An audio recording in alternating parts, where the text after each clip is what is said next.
Welcome to the Salmon Runs YouTube. Enjoy the video.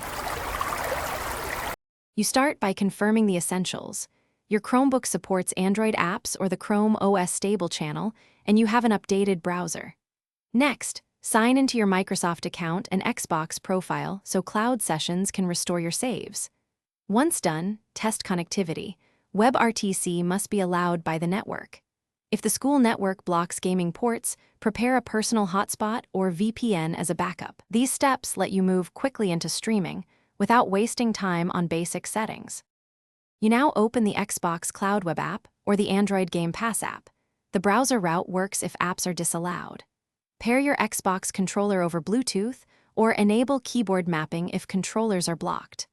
Once connected, select Fortnite and open the stream.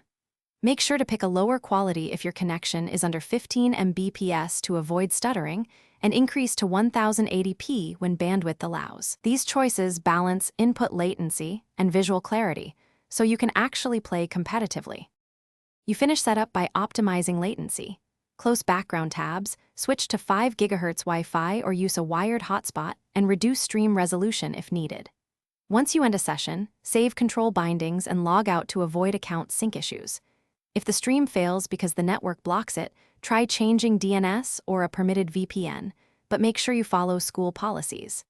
If input lags persist, repair the controller and restart the browser. That single reset often clears WebRTC handshake problems. Thanks for watching. Consider subscribing if we helped you.